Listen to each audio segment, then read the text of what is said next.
Assalamualaikum warahmatullahi wabarakatuh. Apa kabar anak-anak? Semoga dalam keadaan sehat walafiat ya. Sudah siap untuk pembelajaran matematika hari ini? Sudah mandi? Nah, semoga sudah ya. Nah, dengan posisi yang rapi, alat tulis disiapkan, buku paket juga disiapkan. Mari kita mulai pembelajaran hari ini. Sebenarnya yang hari ini akan Iva bahas itu adalah materi yang kemarin sudah kalian catat, sudah dicatatkan ya. Nah, hari ini sedikit akan Bu Iva terangkan gitu ya. Jadi kemarin materi yang Bu Iva sudah minta kalian untuk catat adalah memahami konsep bilangan berpangkat. Baik anak-anak, memahami konsep bilangan berpangkat berarti kita harus tahu bilangan berpangkat itu yang seperti apa. Masih ingatkah Anda kemarin tentang perkalian? Kalau misalkan ada 2 kali 4, maka kalau kita jabarkan, maka kan akan menjadi bentuk seperti ini kan ya. 2 ditambah 2 ditambah 2 ditambah 2 yang hasilnya akan sama dengan 8. Kenapa? 2 tambah 2 tambah 2 tambah 2. Karena 2 kali 4 ada 4, maka 2-nya pun ada 4. Jadi 2 kali 4 itu adalah penjumlahan 2-nya ada 4. Paham ya? Nah, sekarang kita bandingkan dengan bilangan berpangkat. Contoh, ada 2 pangkat 4. Maka kalau kita jabarkan 2 pangkat 4 itu adalah 2 kali 2 kali 2 kali 2 yang hasilnya sama dengan 16. Kenapa 2 kali 2 kali 2 kali 2? Karena ada 4-nya ini. Jadi kalau kita lihat 2 kali 4 itu bentuk penjumlahan 2 yang ada 4. Tapi kalau 2 pangkat 4 itu adalah bentuk perkalian. 2-nya ada 4. Paham ya? Oke, selanjutnya kita harus lebih memahami di dalam 2 pangkat 4 itu 2-nya sebagai apa, 4-nya sebagai apa.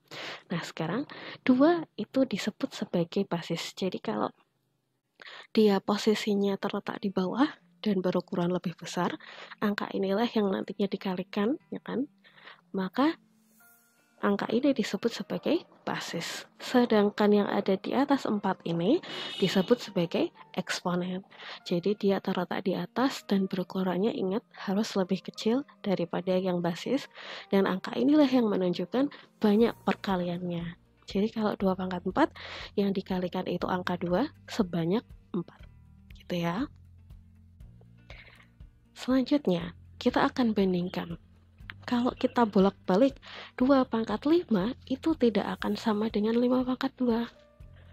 Kenapa? Coba kita lihat. Misal kita jabarkan dulu yang 2 pangkat 5. 2 pangkat 5 kalau kita jabarkan kan menjadi 2 kali 2 kali 2 kali 2 kali 2 sebanyak 5. Yang hasilnya adalah 32. Sedangkan 5 pangkat 2 itu kalau kita jabarkan maka 5 kali 5 sama dengan 25. Jelas hasilnya berbeda. Maka kamu harus ingat sifat komutatif atau yang tadi dibolak-balik itu tidak berlaku pada bilangan berpangkat. Oke, kita lanjutkan ya. Selanjutnya amatilah tabel berikut ini. Nah, di sini ada mulai dari perpangkatannya. 5 pangkat 1 dibacanya seperti itu ya, 5 pangkat 1. Lalu bentuk perkaliannya, karena 5 pangkat 1, 5-nya ada 1 ya kita tulis bentuk perkaliannya hanya 5. Dan hasilnya tentu 5. Berikutnya, 5 pangkat 2. Berarti dibaca 5 pangkat 2 tadi. Ya berarti artinya 5 kali 5-nya ada 2. Hasilnya 25. 5 pangkat 3, berarti bentuk perkaliannya 5 kali 5 kali 5 sebanyak 3, hasilnya 125. Berikutnya 5 pangkat 4, berarti 5 kali 5 kali 5 kali 5 ada 4, ya kan? Hasilnya 625. Paham ya? Jadi untuk mencari hasil ataupun bentuk perkalian atau cara baca dari suatu bilangan berpangkat.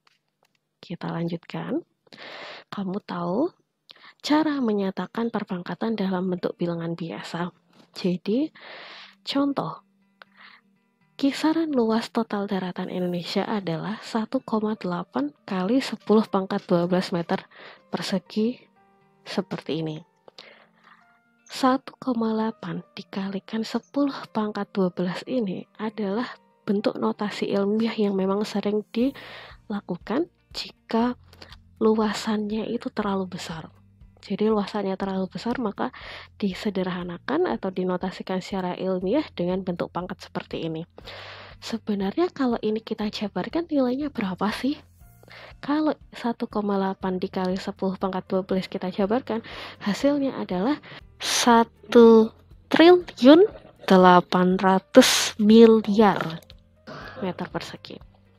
Kok bisa penjabarannya seperti ini? Kamu bisa lihat pangkatnya adalah 12. 12 ini yang menentukan angka yang ada di belakang 1,8. Dan kamu ingat 1,8 itu punya koma, maka 12 ini kita isikan mulai dari komanya. Jadi kita buat tempat baru sepanjang 12 seperti ini dari koma tadi. Komanya kan ada di setelah 1 ya. Jadi 1, 2, 3, 4, 5, 6, 7, 8, 9, 10, 11, 12. Maka pada tempat itu yang belum ada angkanya seperti 8 ini kan sudah ada ya, berarti tetap 8. Yang belum ada angkanya kita isikan semua dengan 0. Paham ya? Jadi cara menyatakan perpangkatan dalam bentuk bilangan biasa. Oke, berikutnya, kamu pernah lihat atau pernah langsung melihat ke sana tembok Cina? Contoh yang kedua, tembok Cina ini kan juga panjang. Maka kalau dituliskan kisaran panjang tembok besar atau Great Wall di Tiongkok adalah 2 kali 10 pangkat 7 meter. Penulisannya ini sesuai dengan notasi ilmiah karena terlalu panjang itu tadi. Nah, 2 kali 10 pangkat 7 kalau kita jabarkan, maka akan menjadi 20 juta. Kenapa bisa 20 juta yang tadinya cuma 2? Betul, karena ada pangkat 7 tadi di 10-nya. Maka kita tambahkan di belakang 2, karena 2 ini tidak ada koma, berarti langsung kita tambahkan di belakangnya 2 tempat untuk 7, karena pangkatnya 7. Maka seperti ini. Jadi mulai dari belakangnya 2, 1, 2, 3, 4, 5, 6, 7. Sama seperti tadi, tempat yang kita buat sepanjang pangkat 7 ini, kita isikan dengan 0. Karena dikalikan 10, berarti kan tinggal ditambah 0 ini. Gitu ya. Semoga paham. Nanti kalau ada yang ditanyakan, komen di Google Classroom. Berikutnya, menuliskan perpangkatan. Nah, jika ada bentuk perkalian sekarang, jadi kalau ada perkalian seperti ini, negatif 2 dikali negatif 2 dikali negatif 2, maka kalau kita sederhanakan dalam bentuk perpangkatan, hasilnya negatif 2 pangkat 3, betul, karena ada 3. Sedangkan Y kali Y kali Y kali Y kali Y kali Y, maka jadi Y pangkat 6. Ada T kali T, ada kali 2 kali 2 kali 2, maka yang sama basisnya, T kali T jadi T pangkat 2, lalu 2 kali 2 kali 2 jadi 2 pangkat 3. Ingat, kalau T pangkat 2 dan 2 pangkat 3 ini tidak ada tanda di antaranya, artinya kan adalah bentuk perkalian, gitu ya. Nah, sekarang menghitung nilai perpangkatan.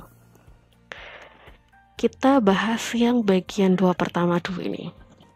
Kita bandingkan negatif 0,3 pangkat 2 dengan 0,3 pangkat 2, kita lihat hasilnya.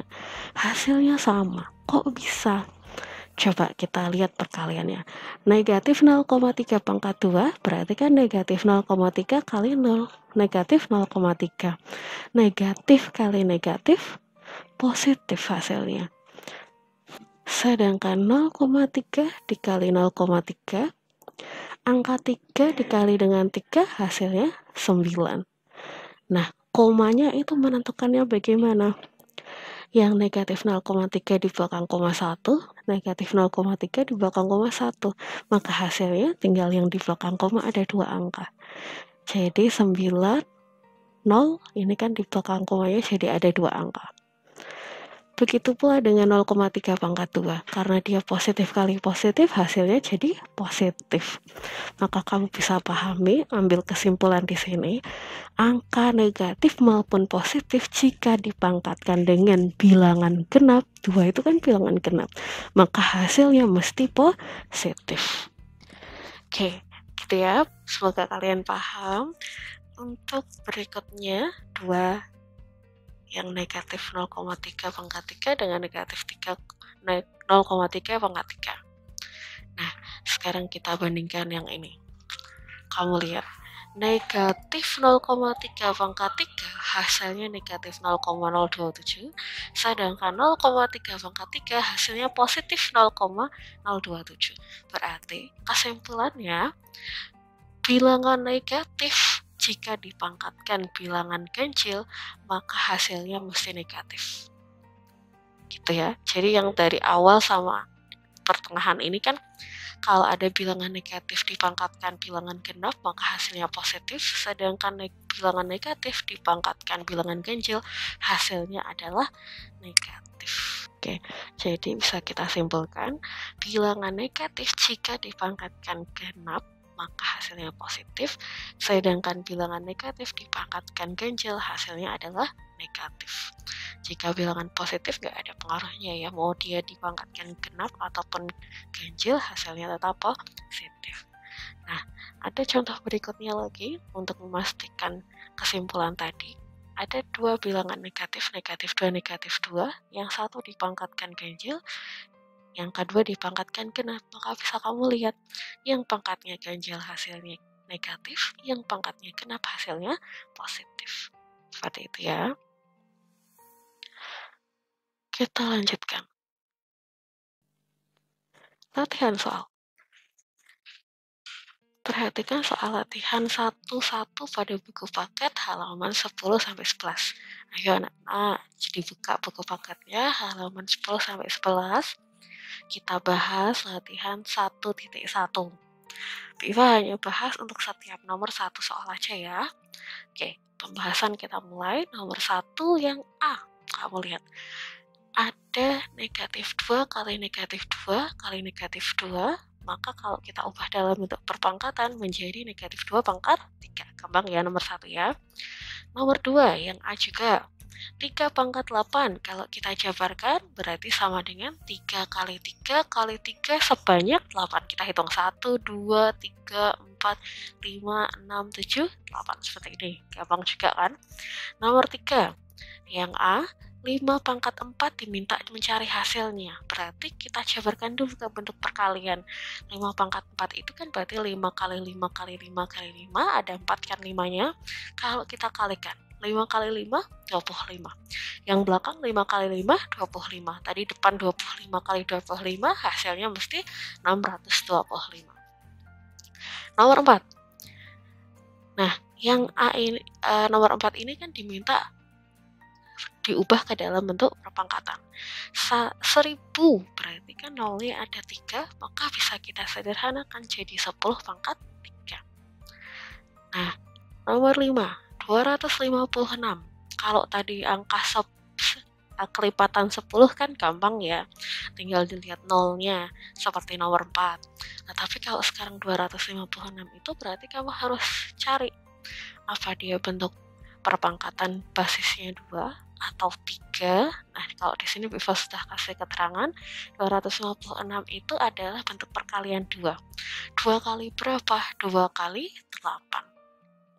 Yang nomor 6, ada yang nomor D, 125. Kalau 256 tadi basisnya 2, 125 ini karena belakangnya 5, mesti 5 dia basisnya. Jadi 5 kali 5 kali 5 sama dengan 5 pangkat 3. Nah, itu pembahasan nomor 1 sampai nomor 6. Tugas kalian adalah menyelesaikan sesuai dengan contoh pembahasan di atas tadi, Maka selesaikanlah latihan 1.1 pada buku pocket halaman 10-11, nomor 1-6. Jadi itu tugas hari ini, tolong dikerjakan dengan baik di buku catatan dan fotonya dikirim di Google Classroom ini. Gitu ya. Terima kasih. Aku Munaja, semoga sukses. Wassalamualaikum warahmatullahi wabarakatuh.